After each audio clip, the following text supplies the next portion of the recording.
Hey guys, Jeff from Smoking T-Jets doing another product review. This is going to be a blast. This is going to be fun. You're going to want to watch this one, guys. I haven't even got into it, but this is going to be a blast. I'm going to do a product review. What is this, like 49, 50-year-old product here? We got the Daredevil obstacle course, the accessories, and all that stuff for the old T-Jets. What's funny is I always thought, with this little obstacle course, if you really want to break your T-Jets, hey, get this thing, because it's fun, but my God, you gotta have some tough T-Jets, guys. So what we'll do next is we'll get into this. We'll do the review on it. I'll set up each piece, and we'll see how the cars go around. We'll see what works, and we'll see what doesn't work, guys. All right. Give me just a sec. I'll resituate the camera. I know the box is a little bit torn up. We'll resituate the camera, and we'll see. We'll look at the first piece. All right, guys. Let's see what we get.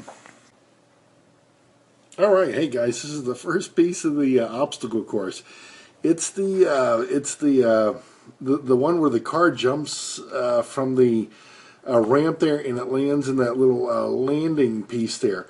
And we will try it out. We will definitely try it out. But the whole idea is to get that car up in the air and jump over, I don't know how much distance, we will find out. And it's supposed to land in that piece of landing gear there. And the car should go along the track and, land appropriately. But again, what we'll see is we will test it. We will test it. We will test it and see if it works. And we'll see how far we can actually make a car jump. I'm sure it depends on how fast the car goes. But we'll see how far we can get the car to jump, and maybe it'll jump over something. But anyways, that's going to be the first piece we're going to review there, guys. Give me a chance to set it up, and we will take a look at it. All right, here we go. Here's our first test with the obstacle course with the ramp. Let's see what we get, guys.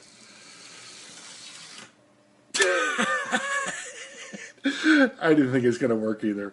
All right, guys, let me find the car I want to destroy. Just a sec. Okay, I have decided to destroy a what do we got there? Augusta Mongoose. I think they're pretty tough. Let's see how it holds up. I just put it on the track. Get the transformer. There we go. Give it some juice. Give it a sec. Let's see what we got, guys. It worked. First time around, it worked. Let's give it another shot. Okay, all right. So we're 1 for 2. 1 for 2. Let's give another shot. See what we get. Okay, so we're finding out if it lands in there. We're getting lucky. It doesn't seem like it's doing it every time, does it? Give another shot around just for fun. Here we go.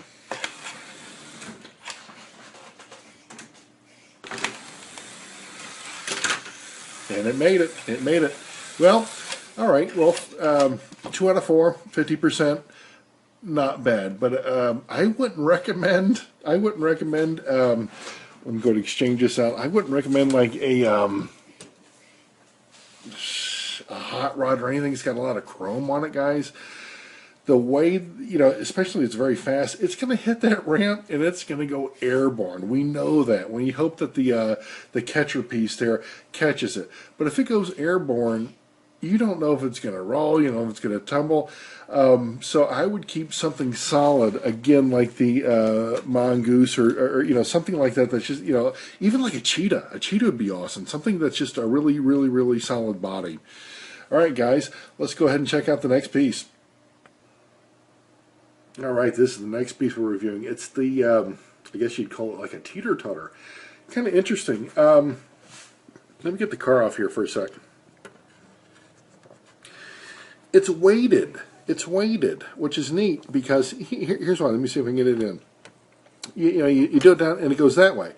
So it's weighted to when the car goes over the teeter-totter and then lands back on the track, it resets itself so it can do it again and again. But, as we all know, the whole teeter-totter thing is plastic, so you got to have a car that rolls or, has enough inertia to go along the entire strip there without any juice and then land back on the track. So again, we'll test that here in just a sec, but that'll be the next piece in the segment. All right, guys, just a sec. All right, got the teeter-totter Looks like it's ready to go. Let's go ahead and give the car some juice, see what we get. And it made it. It made it first time around. I'm digging that. I like that a lot. So if the car has enough inertia and it goes straight, obviously if it goes straight, it'll do it. Let's go ahead and try it again. Get that bugger resituated. Kind of a fun piece. Kind of a fun piece. I mean, it doesn't seem like you want to creep up on it. It seems like you want to give the car enough juice to get over there. And it's, I don't know, 5 inches long or something like that. So again, what did we get? 50% out of 4 tries. Worked twice. Didn't work twice. Kind of fun. Kind of liking it. I do like the way it resets itself, guys. I like that. It's like, well, they thought it out and they made it work. When I first saw the teeter-totter, I really thought like, wow, how's that gonna, how's it gonna work? How's it gonna come and play? After I put it on the track and saw that what it did, it was weighted or leveraged to one side, it made total sense because then it can go again and again. All right, we will set up for the next piece and we'll see how it does. Here's the next piece I'm going to review. It's just a hump in the track, and it's for the straight track. And it doesn't look like much, but it's an obstacle, guys. If you're going straight, then you hit something that doesn't have any juice, and it's a hump. 1, your car could not make it over if it's a slow car, but 2, it could literally fly off the track. So we will review that and see how it is. But it's just a hump in a straight piece of track. Give me just a sec, and we'll put it on the track, and we'll see how it does. Hey, just a quick note I want to add. There are actually, in the obstacle course set here, there are 2 humps. I know I featured the one just a second ago, but I did want to mention, as far as the obstacle course, there are 2 humps that go on the straightaway. So I just wanted to add that into the video here. All right, guys, set it up in just a sec. Okay, we got the humps in place. I'm only going to use the one of them. They're both identical. They're both the same. So let's just go ahead and give the what's on here. There we go. Give it some juice. See what we get.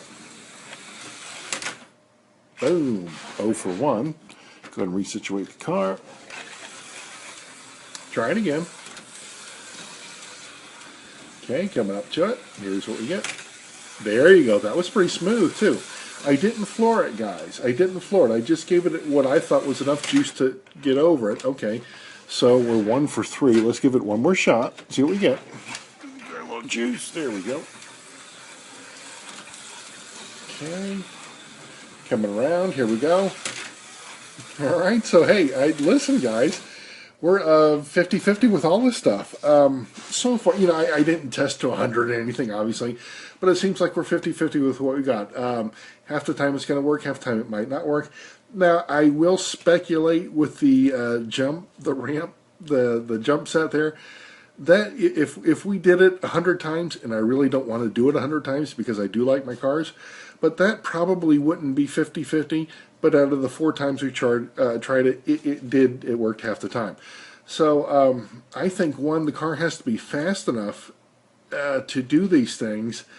If you have a slow running car, you might not want to go ahead and try the obstacle course. You have to have a car that you can have enough speed, gauge the speed, get comfortable with what it's doing, and then, with your own judgment, get it to go over the obstacle. So they're just not floor it and jump it. It's not that. It's really not that. You've got to gauge the speed, how well the car is going to do while it doesn't have juice, and pick your best car.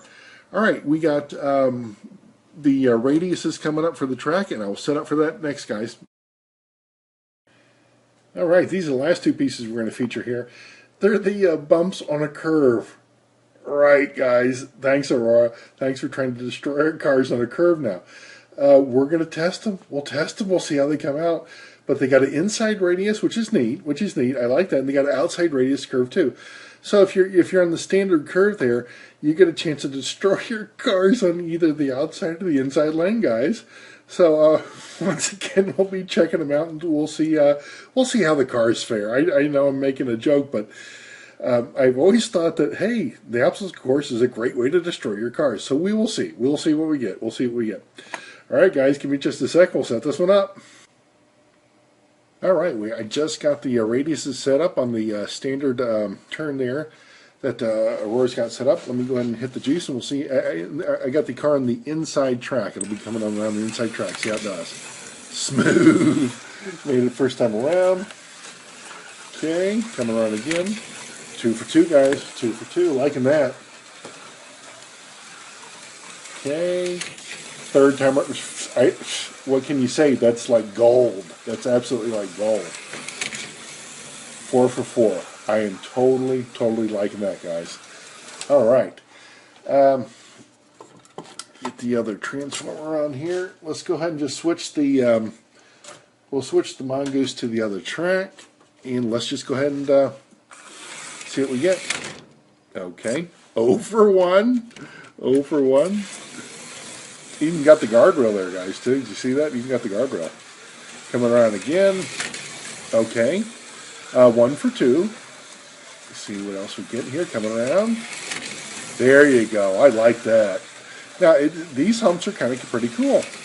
It's, well, they're, unless you like eating guardrail like that. So that's 1 for 3. Let's go around again. I like it when they make it. Caught that one. So 1 for 4 on the outside. 1 for 4, guys. Still, I think they're pretty cool. The inside one seemed to work better than the outside one. You know, you never know. Is it the car? Is it going to roll good enough? You're going to have to try different cars. I know I used the Mangusta Mongoose through all these, but what I want to do is use something that's consistent with each piece of track. Guys, have fun with these. I think they're a blast. Again, I'm going to suggest that you use a car that doesn't have like a lot of chrome. Here's one I wouldn't use. I wouldn't want to use, like, or a couple. I wouldn't want to use like the Super Modified. I showed you that. The Vet, you know how it's got the bumpers, the those little wings on the bumpers could easily come off. The Jaguars, they have bumpers that could come off as well. Things like that, you know, little chips, little things like that. So use a car, again, like the Cheetah or something, or even like a hardtop Mustang, something that you know is going to be solid. I wouldn't use like a convertible with a guy's head sticking out, or would, you know, like the T-Birds that have the convertible T-Birds. I wouldn't do that. I wouldn't do that. But again, guys, have fun with this. I hope this helps. If you haven't used these courses, they are a blast. I'm sure as far as the jump one, which I really like, you could probably jump cars or something like that, but you're going to have to find a T-Jet that works. All right, guys. Hope you enjoyed the video, and I'll see you in my next one. See ya.